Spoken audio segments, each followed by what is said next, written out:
پہلے تو وہی کرونا جناب کے یو ایس کا جو ڈیتھ ٹول ہے اس وقت 84,400 اراؤنڈ ہے، اور ساتھ میں ورلڈ ہیلتھ آرگنائزیشن نے جو آج خوفناک بات کی، اس نے کہا ہے کہ جی یہ کرونا شاید ساری عمر تا قیامت یہاں سے نہیں جائے گا۔ یہ ڈاکٹر انتھونی فاؤچی نے بھی 2 دن پہلے سینٹ کی ہیئرنگ میں کہا تھا کہ یہ کرونا جاتا نہیں نظر آتا، یہ پلانٹ کے کسی حصے میں کہیں نہ کہیں ہر وقت موجود رہے گا، یہ ہمارے ساتھ زندگی میں چلے گا۔ وہ ایک بہت لمبی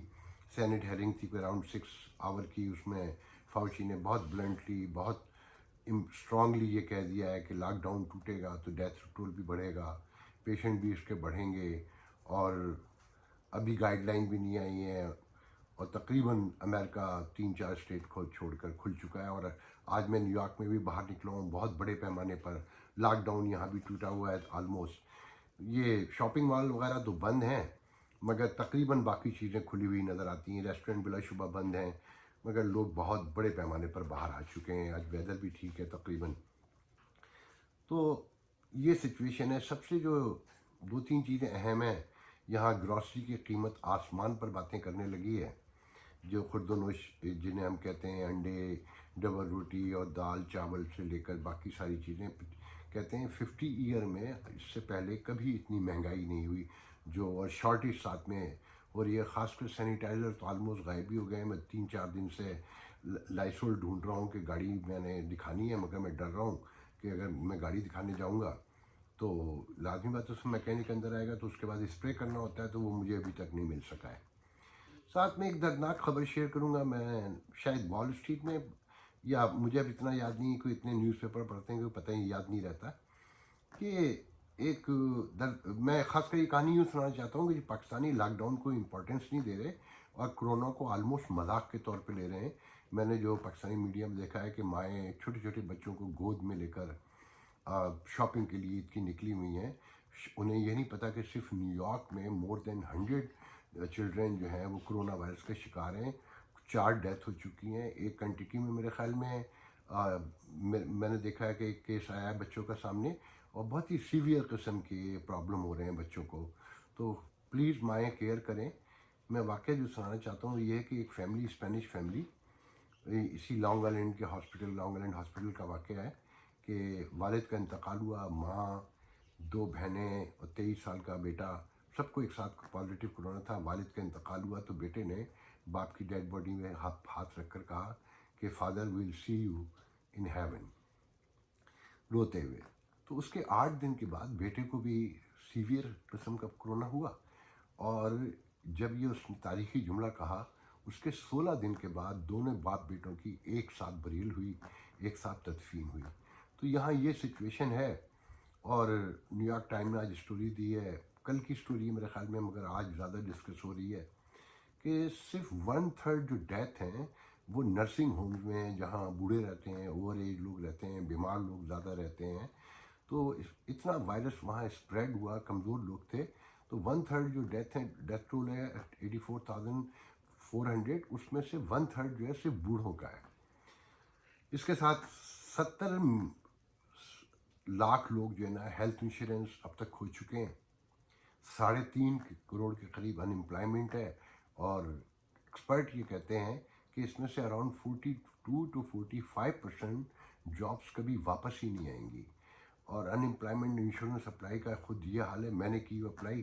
تو کالیں کرتے رہیے، جیم پیک پڑی ہوئی لائنیں، تو ہو جائے گا مگر ٹائم لگتا ہے۔ جاب دوبارہ کب واپس آئیں گی، نو بڈی نوز۔ یہاں سچویشن یہ ہے۔ بہرحال اس کے ساتھ میں آپ سے ایک امپورٹنٹ دلچسپ خبر بھی آپ سے گفتگو شیئر کرتا چلوں کہ آپ نے سنا ہوگا کہ یہ پاکستانی وزیٹر یہاں آئے ہوئے ہیں، جو ان کو اسپیشل فلائٹس پاکستان لے کر جا رہی ہیں۔ 2 فلائٹ تو جا چکی ہیں، آج تیسری جا رہی ہے، سب پاکستان کی جو فلائٹ ہے، مگر ایک فلائٹ جو یو ایس اسٹیٹ ڈپارٹمنٹ کی اسپانسرڈ تھی، جو ایکسچینج پروگرام میں پاکستانی اسٹوڈنٹس آئے ہوئے تھے، ان کو لے کے گئی ہے۔ Pakistani embassy Washington D C نے کلیم کیا ہے کہ 150 لوگ طالب علم اس میں گئے ہیں، جبکہ یو ایس ڈپارٹمنٹ نے کہا ہے کہ 120 طالب علم گئے ہیں۔ جب ان سے پوچھا گیا کہ جی 150 پاکستانی ایمبیسی کہتی ہے، تو انہوں نے کہا یہ ہمیں نہیں پتہ وہ کیا کہتے ہیں، مگر ہمیں پتہ ہے کہ 120 جو اسٹوڈنٹس گئے اور 150 ٹوٹل پیسنجرز گئے، جس میں میرا بھی شامل ہے۔ 30 لوگ وہ کون ہیں؟ وہ یقیناً ان کے اپنے جو یہاں پر بڑے افسر ہیں، ایمبیسڈر ہیں، جیسے ڈیفنس اٹیشی ہے، ڈی سی ایم ہے، اور دوسرے اٹیشیز جو ہیں ان کے کچھ جاننے والے دوست رشتہ دار، جو بڑی سفارش ہوگی وہ لوگ گئے ہوں گے، اور یو ایس ڈپارٹمنٹ نے کرٹیسی میں ان کو جانے دیا ہوگا۔ ساتھ میں دلچسپ خبر یہ ہے کہ ہمارے ایک دوست ہیں، چھوٹے بھائی ہیں، واجد علی سید، واشنگٹن ڈی سی میں یو ایس جیو کے بیورو چیف ہیں۔ انہوں نے اب ٹویٹ کیا ہے اور اپنی فیس بک اکاؤنٹ پہ بھی لگایا ہے کہ جی جب یہ سیکنڈ فلائٹ جاری تھی جو اسلام آباد گئی ہے واشنگٹن ڈی سی سے، میرے سیکنڈ یا نہیں فرسٹ فلائٹ میں میرے خیال میں، تو پاکستان ایمبیسی کے کچھ اہلکار اسپیشل پیکیجز بنا کر، جس پہ ڈپلومیٹ بھی لکھا ہوا تھا، وہ پیسنجرز کو تلے ڈال رہے تھے اور خوشامد کر رہے تھے کہ پلیز یہ لے جائیں، یہ پاکستان کے فارن منسٹر کے لیے ہے، یہاں سے کچھ چیزیں ہیں۔ تو کچھ نے تو فلیٹلی ریفیوز کر دیا، ان کا کہ no we not gonna carry because we don't know what we have inside, تو انہوں نے اس کو ریفیوز کر دیا، مگر کچھ لوگ لے گئے، کہتے ہیں کہ کوئی 5 پیکٹ یہاں سے گئے ہیں۔ تو اس پہ واجد علی سید کے اکاؤنٹ پہ، ٹویٹر پہ بھی اور سوشل میڈیا پہ، فیس بک پہ بھی بڑے دلچسپ کمنٹ ہیں کہ کچھ کا خیال یہ ہے کہ شراب یہاں سے گئی ہے، کچھ کا یہ ہے کہ جی افسر خوشامد کر رہا ہے کیونکہ اس نے پروموشن لینا ہے۔ ایک ایڈیشنل سیکریٹری کے حوالے سے بھی ہے، وہ بھی اکثر یہاں سے اسی طرح چیزیں منگاتے ہیں۔ تو بہت حیرانی کی بات ہے کہ دیکھیں ڈپلومیٹک کور کے جو پیکیجز ہیں وہ اسپیشل اس سے جاتے ہیں ڈپلومیٹک سروس کے تھرو، اور ان پہ کوئی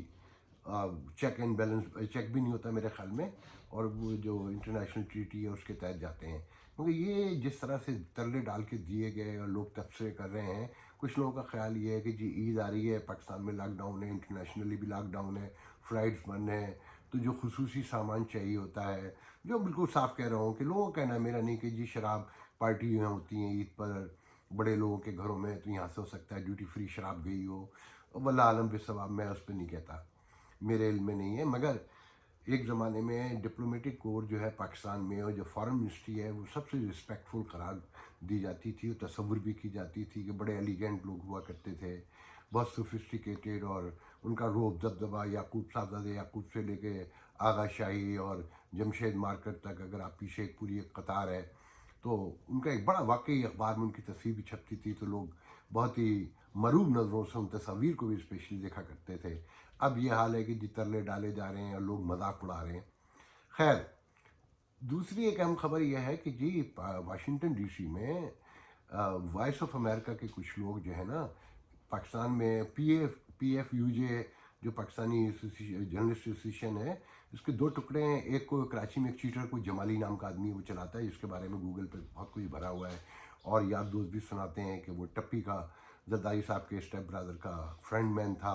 اس نے پاکستانی صحافیوں کے نام پہ، کراچی سندھ کے صحافیوں کے نام پہ زمین شمین بھی لی، بینک سے لون شون بھی لیا، کھا گیا، اور ملٹائی ملینر ہے وہ، اور کسی اخبار میں نہیں ہے، کسی چینل میں نہیں ہے بظاہر، مگر ٹریڈ یونینز بن کے، جو لیڈر بن کے ہر فیلڈ میں ہمارے یہاں ماشاء اللہ سے لوگ وہ ہوتے ہیں۔ تو یہاں پر ان کے کچھ لوگ ہیں جو باقاعدہ مہم چلا رہے ہیں کہ جی پلاٹ دیں گے، خوشخبریوں کی اطلاعات دی جا رہی ہیں کہ بس جلد خوشخبری آنے والی ہے۔ اس سے پہلے نیشنل پریس کلب اسلام آباد یہاں پر پلاٹوں کی لالچ لے کر آیا تھا، اور یہاں پر کہ کریڈیشن دیں گے، پارلیمنٹ میں جانے کا راستہ دیں گے، فلانا کریں گے۔ میری اس پہ ہنسی نکل جاتی تھی، اکثر میں لوگوں سے کہتا تھا کہ جو پیور جرنلسٹ ہیں، جو واقعی جرنلسٹ ہیں، انہیں ان چیزوں کی ضرورت نہیں ہوتی، اور جو جعلی ہوتے ہیں ان کو یقیناً ہوتی ہوگی۔ تو پلاٹ جو ہے نا بہرحال بانٹے جا رہے ہیں، مگر ان پلاٹ میں سنا ہے کہ جو اردو سروس کے چیف ہیں کوکب فرشوری، اور جو کوکب فرشوری تو میرے خیال میں پوری اردو اس کے وائس آف امریکہ کے ہیں، اردو سروس کی کوئی خاتون آئی ہیں کہ انہیں پلاٹ نہیں مل رہے ہیں، مجھے پلاٹ نہیں مل رہا، اور 2-4 جو جرنلسٹ ہیں، شاید میں جرنلسٹ نہیں مانتے مجھے، کوئی بات نہیں۔ وہ مجھے اس پہ یاد آیا کہ شیخ رشید جب وزیر اطلاعات ہوا کرتے تھے، تو ایک پریس کانفرنس ان سے میرا ٹائم طے ہوا فون پہ کہ وہ انٹرویو کے لیے، تو انہوں نے کہا روزویلٹ ہوٹل آ جاؤ۔ میں روزویلٹ پہنچا تو وہاں پہلے سے کچھ جرنلسٹ موجود تھے، اور